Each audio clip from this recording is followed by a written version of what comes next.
Ladies and gentlemen, welcome back to another A51Collects video. Now today, I have a surprising treat for you.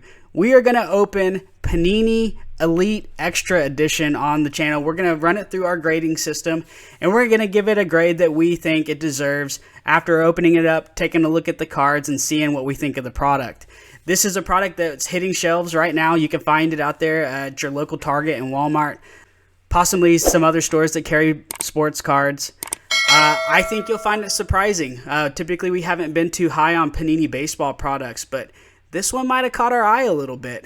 I hope you enjoy the video. If you like this kind of content, please consider subscribing to the channel. We try to make content that we find relevant and exciting for you to watch. You can find us over on Instagram, Twitter, Facebook. Come join the community and get involved. We'd love to have you. Now let's get into the video. So with that being the case, let's talk about our Area 51 rating scale. If you are new to Area 51, or if you're viewing our stream here for the first time, we do a rating for you on most retail products, and we'll do some hobby, but really we do it on retail because retail is what you might wander into a store and find, and it's really easy to walk in there and be like, oh my gosh, we have baseball sitting on the shelf, should I buy this? And we spend the money to buy it to then let you know whether or not you should buy it. And we give our honest reviews about it. So with that being the case, we have a 5 kind of tier rating scale. Okay, every product that is made by a major manufacturer, we automatically give a 1. Okay, so everything starts out at a 1. We then have 5 different categories that we rate them on. Each can be anywhere from 1 to 10 points, bringing a possible total score to 51. With that being the case, a perfect product would be, in theory, a 51. However, honestly, that's really, really hard in our rating system to get. So it's actually something where, you know, most of the time, anything that's in the high 40s is something we might recommend. In this case, we already know that this probably is not going to be a product that we're going to highly recommend, but we want to rate it, we want to open it, we want to show you because it could surprise us. We might be surprised. Aaron, why is it not? Well, a lot of times with Panini baseball, it is either collegiate stuff, so they're not in a major league uniform, or it happens to be that Panini doesn't have a baseball license, so they Photoshop out all of the logos of teams. Therefore, you don't truly get the baseball player in their actual uniform, which is kind of a big deal in the collector market. So, with that being the case, I'm going to turn it over to Blake so he can crack this open, because apparently there's a couple of hits in every pack. Yeah, so we're looking at 5 cards. That's 1 pack. 1 pack. This is a 1999 blaster that we picked up at either Target or Walmart. $19.99 is the price point, so $20. $20 price point. We're not going to have a lot of base cards, which is, you know, kind of nice as far as sorting goes. Now, right out of the bat, let's make sure I got this on screen real good. Yeah. Everything looks. I think everything's going to come out of refractor. I would imagine so. It's elite, right? Yeah, it's an elite product. So, by elite, that's an actual title of the product. Elite is one of the brands of product. Now, another thing right off the bat. Look, let's see if we can get on camera. Oh yeah, right there. You see that line going right across the Elite Extra Edition? I do. Beautiful. Yeah. Anytime you get mirror foil printing, you have a risk of getting those print lines. All right, so Ian, and these guys are all super prospects, so I don't even know all of these guys. I might not know any of these guys. These are very, very young players. That's why we got Sandlot in the chat. I think Sandlot will start naming off some peeps. Ian Bedell, Lenny Krella. Now, I know that the Dominican prospects were kind of the hyped up thing, so we might have to look up comps on some of the Dominican players. Alright, so it does look like we have some kind of mem card or maybe even a mem auto of Jared Kelly, Team USA right-handed pitcher. Alright, interesting. And there you have it. So that's a mem It's got a card. USA, and it is numbered number 27 out of 199. $1.99. All right, Team USA. Jared Kelly 18U. So just so you know, 18U means 18 or under. That's how young these guys are. Okay. Interesting. Is that a game-used jersey? Like it looks on the camera like it has a stain on it. Yeah. So it says enclosed, game worn, used materials guaranteed by Panini America. All right, that's interesting. That is interesting. Jared Kelly probably worth something according to Stanlot. That's cool.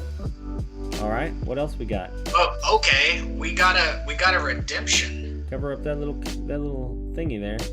Oh, it doesn't. We have a redemption.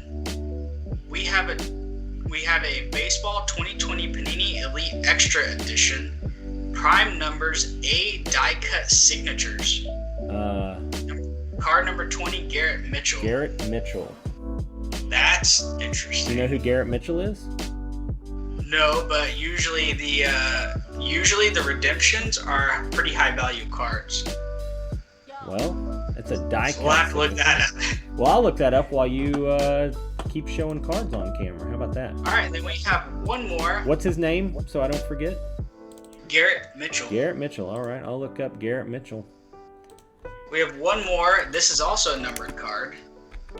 Roberto Campos, turn of the century, number 58 out of 120. He's a Detroit Tiger prospect. Number 20. Card number 20. Okay, so sold on January 10th, a 2020 Elite Extra Edition Prime Numbers die cut number 20 Garrett Mitchell, 15 out of 15, sold for $10 plus $5 shipping. Okay. The Garrett Mitchell Prime Numbers insert, 7 out of 8, sold for $11. Yes, they would be better if they had the pro logos. But for $20, numbered cards, I think you get a memorabilia card and an autograph in every $20 blaster. So I'd be surprised if we didn't make our money back between the signature and the mem card. That if we didn't make our money back, I'd be surprised. So it starts at a 1. Uno. Yep. Okay. So when we're looking at it, let's say and we'll bounce around just a little bit. Since we're already talking about value, let's just go ahead and talk about the value. Where do you think the values rank, since that's fresh on the brain? Like buying a blaster of this off the shelf, like where do you think the value is?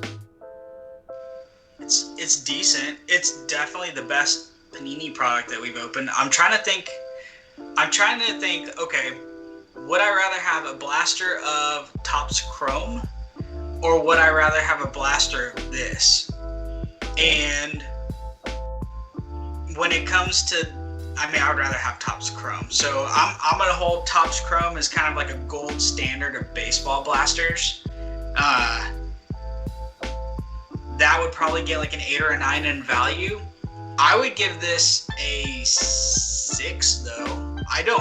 I might pick up another blaster of this if I find them on shelves, honestly. Okay, well that's good to know. That's a big deal. Like that's part of the reason we do this entire rating thing, is to know that, that's a product that might be worth buying a blaster of. I can tell you that, where I picked that up at, they no longer have any of it. They had an entire shelf of it. When I went there, I grabbed one single blaster of it and brought it for this and went back within 48 hours and it was all gone. So somebody's buying it and doing something with it. So I might even choose this over. Okay, so let's compare this to Topps Update that had no good rookies in it. I would choose this over Topps Update. I would agree with that, just if nothing else, because this has a lot of sequentially numbered cards. Every single one of them gets you a hit. The Topps Update doesn't we have got 3 numbered cards in this. Well, assuming the die cuts. Well, everything in this product I think is numbered. I don't think it has any non-numbered. I think it's just parallels, all different numbered parallel sets. So what do you think about my 6? I think it's good. I think it's fine. I don't disagree with it. We just looked up values and we got our money back. So I wouldn't give it a 10, but I'd definitely say it's better than most Panini baseball products when it comes to my thought Much on better, buying yeah. a blaster off the shelf in general. So I would say a Yeah. 6 is good. Okay, so that's awesome. Now let's talk about gradability. You know, gradability is kind of the standard, the gold standard in cards and collecting right now. Where do you rank this Yeah. as far as being gradable and sending it in to get them slabbed? Well, it's very shiny, so it's kind of got a prism finish, but it's only on 24-point cardstock. Okay. So they're thinner cards, which generally means they're easier to grade. Right. I don't have any, as far as like miscuts, I don't actually have any miscuts on any of these cards. Even the thicker relic card is crispy clean. Okay. So Nice. That's good. it actually looks like it's going to grade pretty well. The only thing is that roller mark. Right. Which hurts it. So where would you give it a good gradability score at? Do you think that roller mark is an anomaly, or is that going to be a norm on a product like this that's supposed to be Do you high end? see any other roller marks across any of those other cards? I don't. I mean, it's probably an anomaly then, I would say. Yeah, there's another pink. There's no flaws. That's good.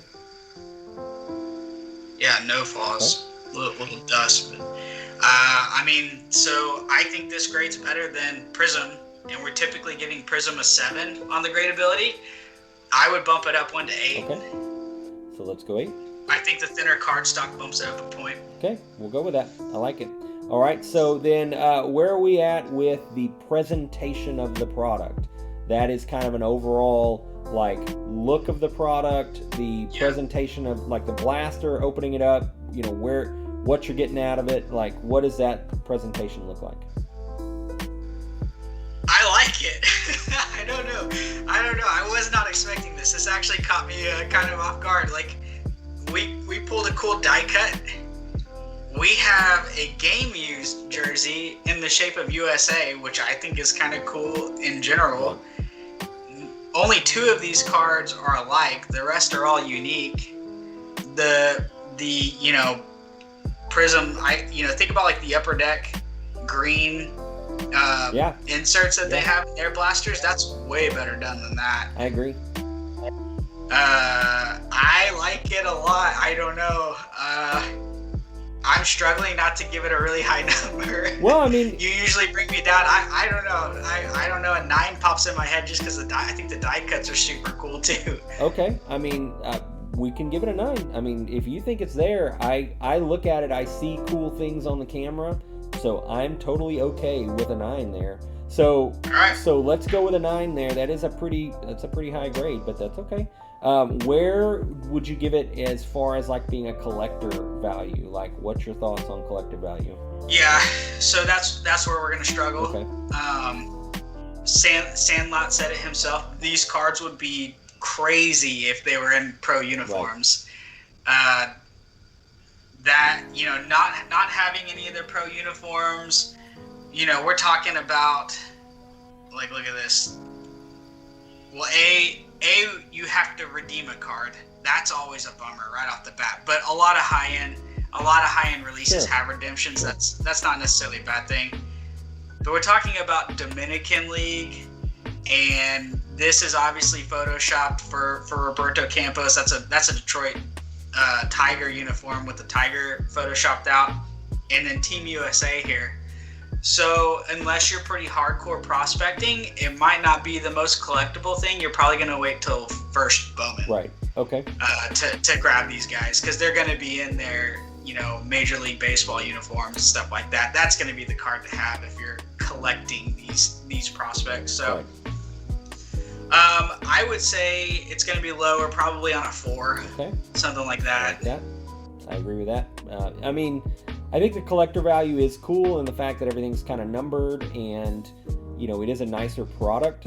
I don't think unless you are a deep diving hardcore baseball fan that you're going to jump all the way to the college stuff. And honestly, if you're going to the college stuff, you're probably prospecting for future value. I don't know. Right. I don't know that's the coolness factor only carries it so far with collecting. Yeah, I would agree with that. I would definitely agree with that.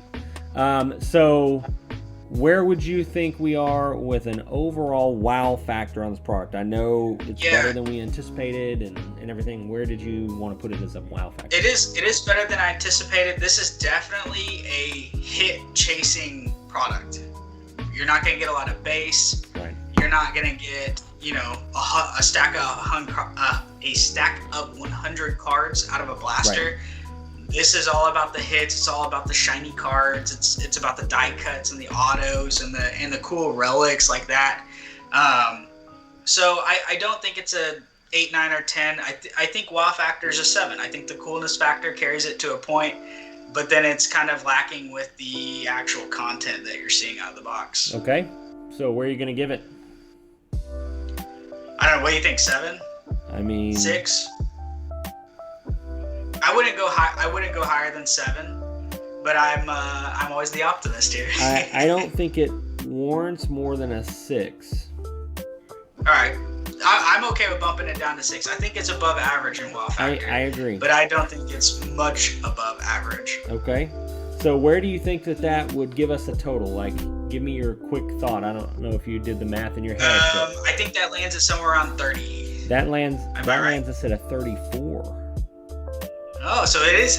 But that, honestly, that's the feeling that I got out of this box is, wow, okay, I like this better than I thought I would. Well, and so let's define that for everybody watching. So whenever we give a product a score, 34 is not a product that we're going to recommend. So we're not going to say, hey, run out and try to find this product. We're not even going to say, like, you should buy it if it's sitting on the shelf. But a 34 is a solid grade to say that if you are really into this and you look at it and you like it and you want to collect something or you're just interested in trying it, we wouldn't tell you that this is a bad product.